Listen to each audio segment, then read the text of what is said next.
we'll make this our last topic, and we'll get out of here. We won't spend too much time on it.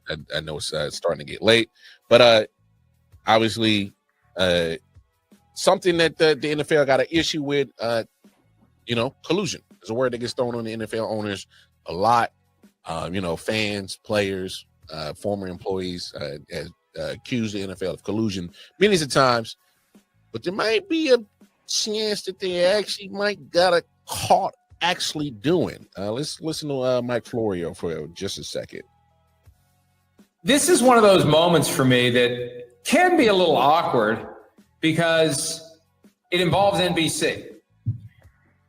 Daniel Kaplan, writing for awfulannouncing.com, had an item explaining that in the pending appeal of that jury verdict last year against the NFL in the Sunday ticket case, and I'll defer to the story that we posted. The background is out there. Basically, the NFL put its thumb on the scale, allegedly, or as accepted by the jury, actually, driving up the price of Sunday ticket to protect the CBS and Fox over-the-air broadcast packages. That resulted in a $4.7 billion verdict that would have been trebled if it had been upheld. The judge threw out the damages, but did not throw out the finding that the NFL had violated the antitrust laws by requiring DirecTV and now YouTube TV and YouTube generally to charge a high enough price that a certain number of consumers will be inclined to just watch the games that are available to them on their local Fox and CBS channels. So that appeal is working its way through the federal court system, U.S. Court of Appeals for the Ninth Circuit. All broadcast partners submitted what's called a friend of the. All right, that's not the right clip. Because I was gonna say, I thought this was about the guaranteed contracts. Bro, that's what I studied for. I was like, what the fuck is Florio talking about? No, all right, I'll just read it to you. Both sides were determined to keep it secret. Some in the media were determined not to allow that to happen, with both the NFL and the NFL Players Association refusing to release a 61-page ruling by system arbitrator Christopher Drani in the collusion grievance regarding guarantees in the contract of certain veteran players. Two members of the media, Pablo Torre and yours truly, Mike Florio, kept pushing. We had a friendly competition to see who get it first. Pablo won. I'm glad he did. In the NFL media ecosystem, more than 90% of the journalism isn't journalism at all. It's positioning for advance notice of an announcement that inevitably will be made. The real journalism, and the only real journalism, is in the space comes from finding out the things they, referring to the NFL, don't want us to know. And they here, the NFL and NFLPA, didn't want anyone to know the outcome of the collusion grievance. Although the NFL won, the NFL lost. As Drani wrote at pages 55 and 56 of the January 14th, 2025 ruling, there is little question that the NFL Management Council, with the blessing of the commissioner, encouraged the 32 NFL clubs to reduce guarantees in veterans contracts at the March 2022 annual owners meeting. In other words, the NFL wanted its member teams to collude.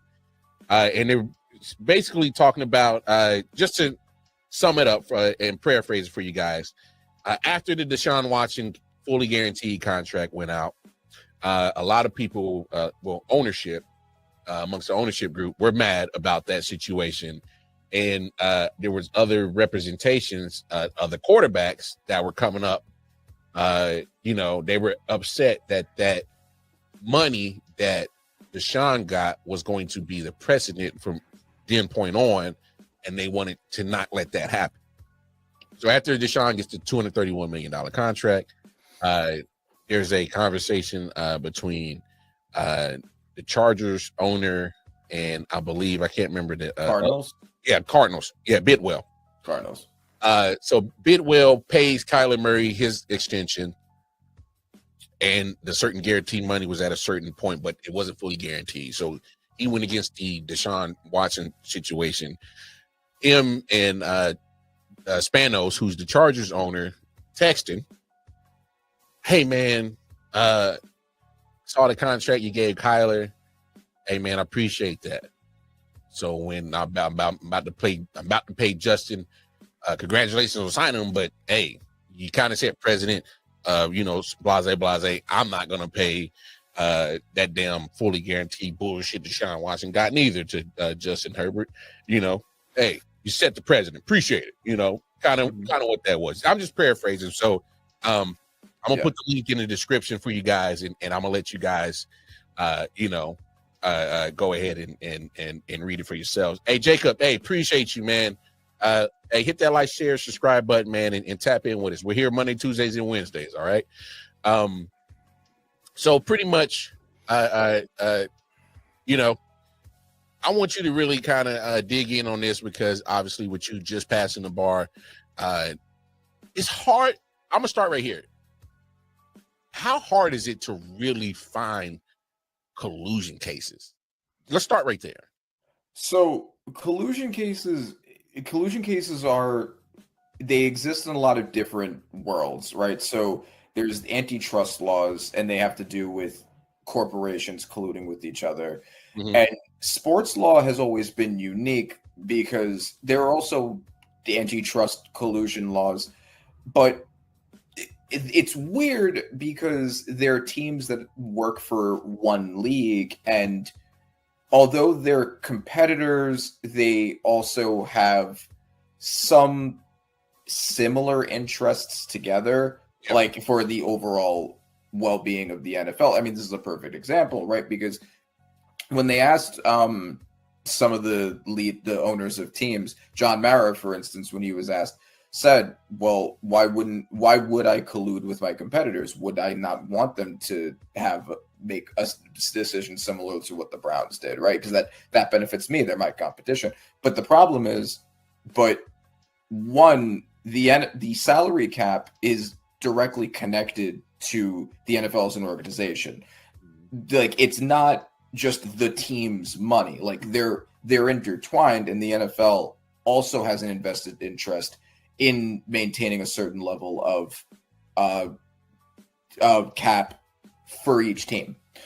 The other problem is, like you had said, you're setting the market, and the people that you're talking to, the players that you're going to be making deals with, also are making they're using each other as reference points for what they should be getting paid. Mm-hmm. And so that was what happened here with Kyler Murray not getting guaranteed money, and the Chargers owner saying that he's glad of that because then he doesn't have to make that same deal with Herbert. Herbert doesn't have anyone to point to except for Deshaun Watson, who ended up being a disaster, right? So like, he doesn't have the reference point to make that standing in the market.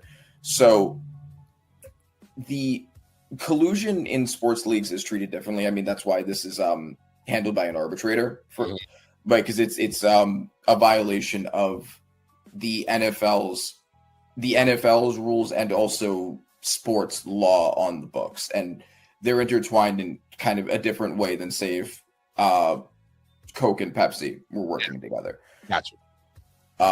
So that being said, I didn't read the entire decision, but I got like the basic points. Yeah. And so just like with anything, when you're trying to prove in this case, because it's an arbitrator, it's comparatively a little looser. Like, it's based more off of the contract than like very clear law and the ethical code of the NFL. But you still have to meet elements. Like when you have a crime or when you have a tort, like in civil, there are elements that all have to be satisfied in order to get to your specific case.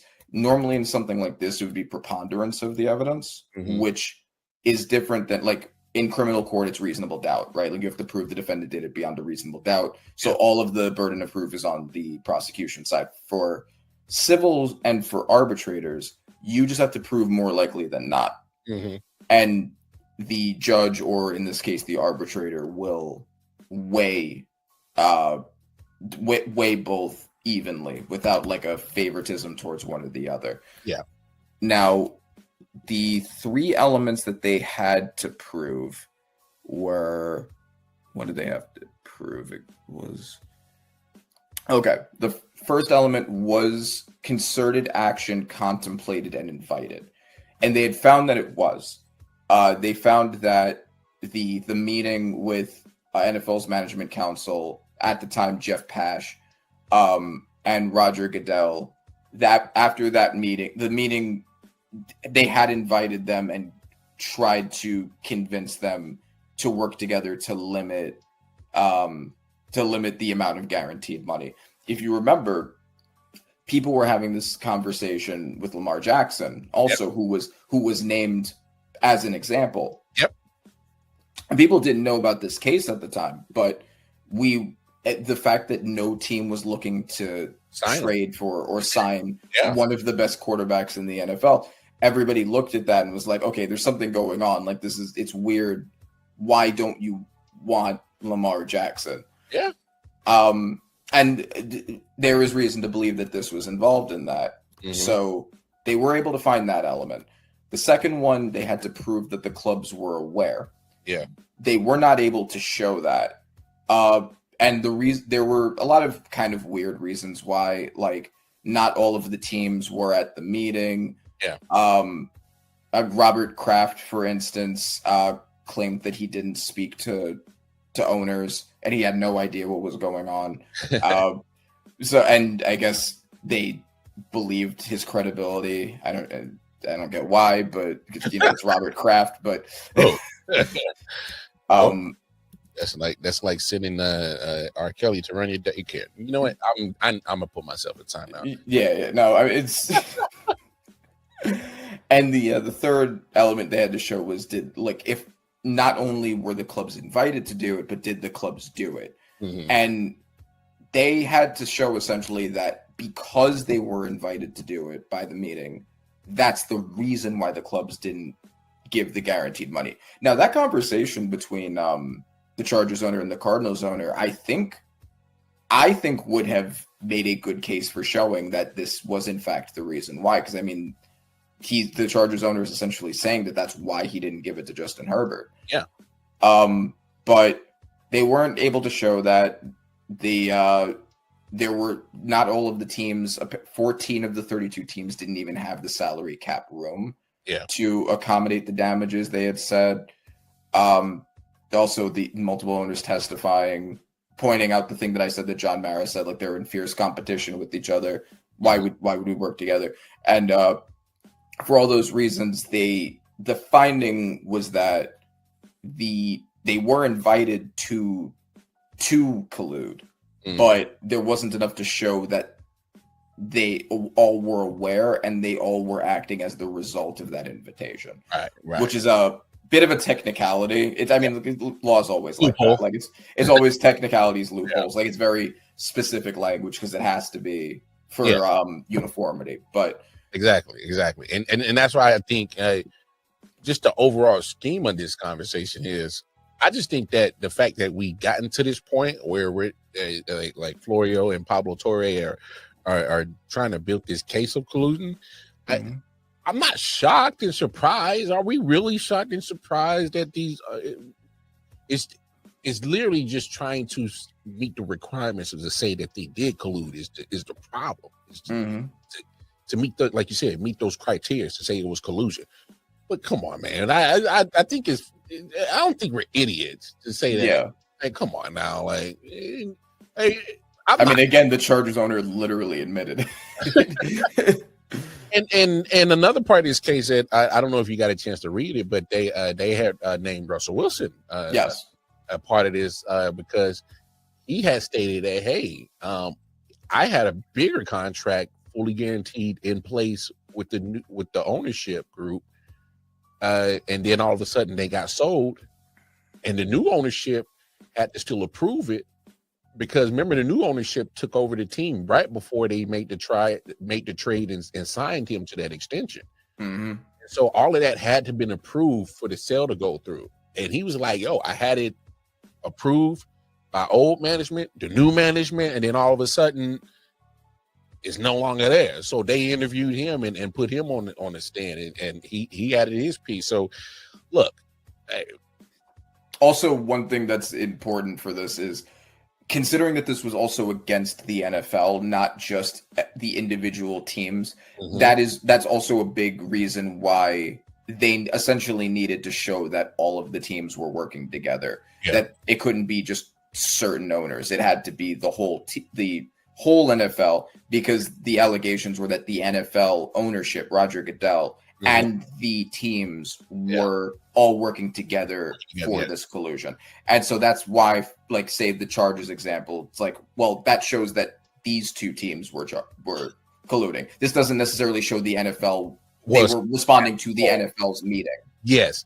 And that's the crazy thing. And I'm glad that you worded it that way, is because, and I don't mean to compare the cases, but I was talking about this with my wife, and people don't take what I'm about to say as a Diddy's going to get off those trafficking charges, because I think they're trying to put those charges on him. But all the prosecutor is showing is that he's just a nasty motherfucker.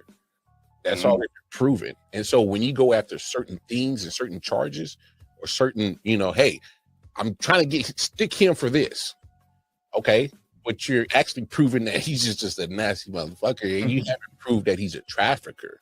And so I said this to my wife, and she was like, but I had, this is my first time ever saying that public, so I don't want people to jump on me, because I'm not in agreement to what Diddy was doing. All right, let's just get that straight. What I'm saying is that in the court of law, if you're saying I'm going after you for sex trafficking charges, then you need to prove that I am a sex trafficker.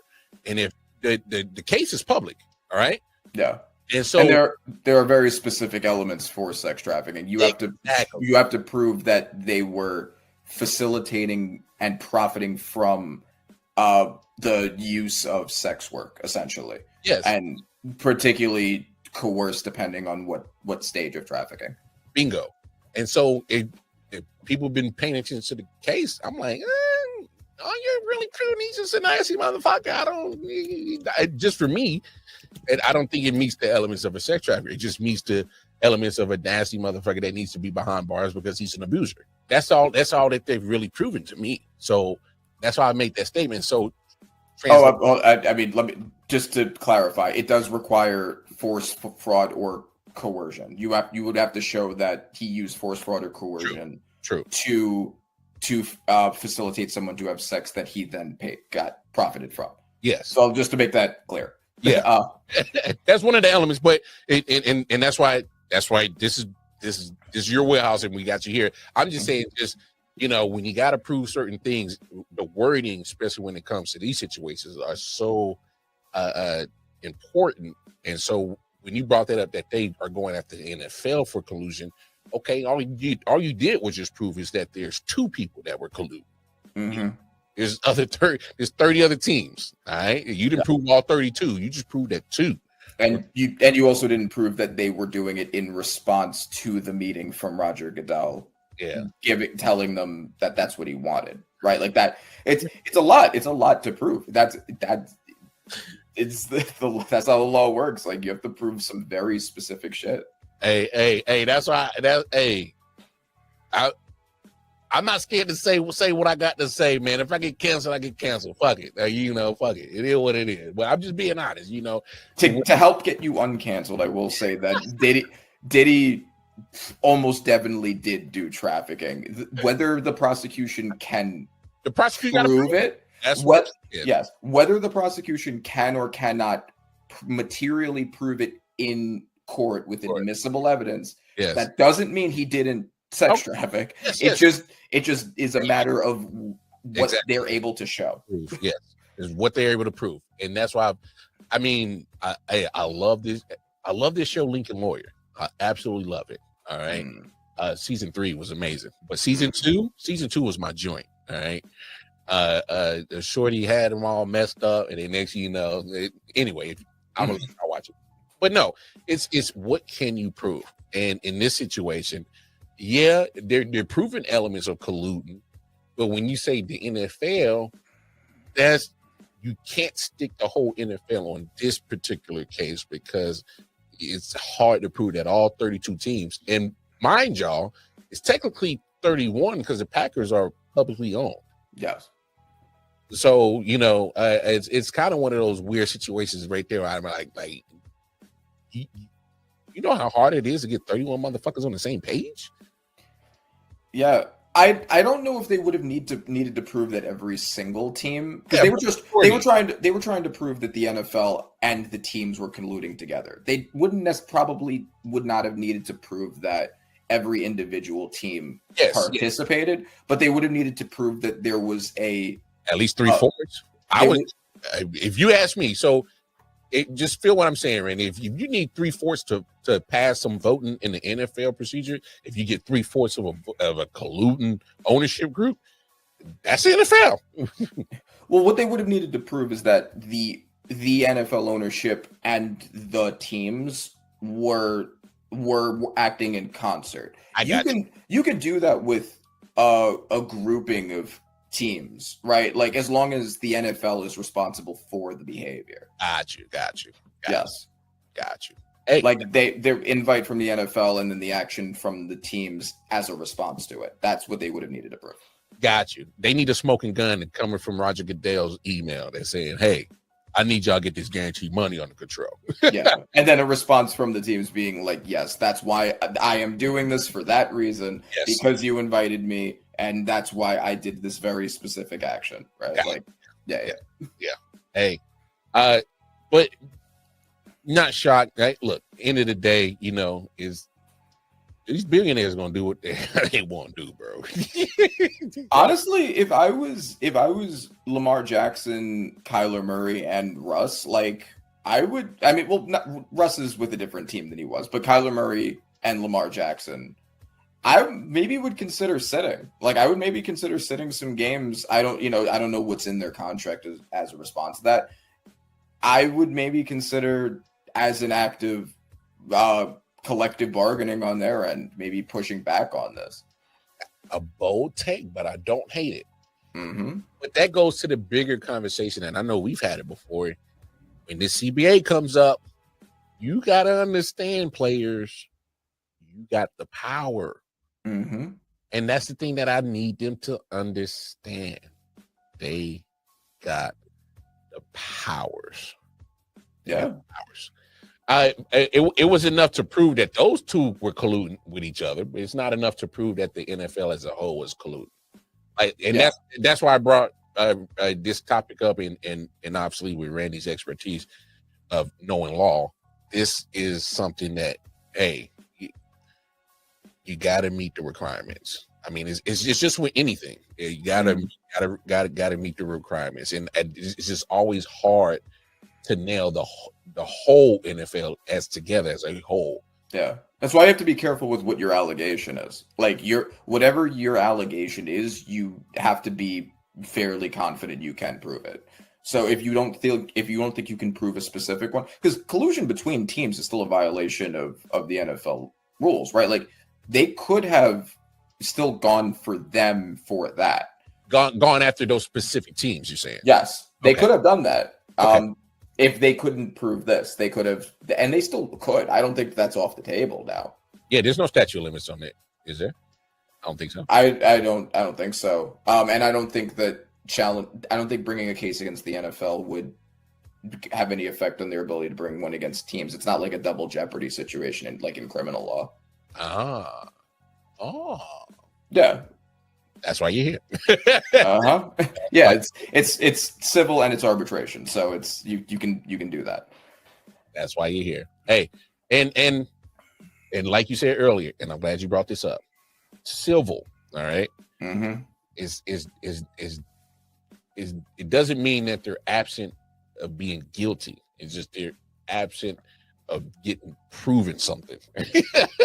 And yes, and to my point also, to what I was saying, because the teams, if they were to do that, would probably argue something like claim preclusion or issue preclusion, like you already did this and you lost. But then the players can say, like, well, we did it against the NFL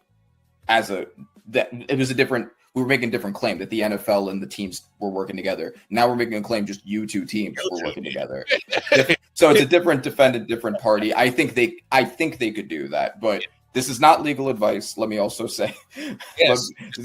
in case anyone from the bar. No worries. We got you. Yes. Disclaimer. These yes, not legal advice. Don't do anything advice. that I said to do. No, I'm just asking questions. That's all. And, Yes. you know, Yes, that's all it is. That's all it is. But no, hey man, that was great. That was great. This is probably one of the funnier episodes that I think we've done a lot of great content together. This is probably one of my funnest ones.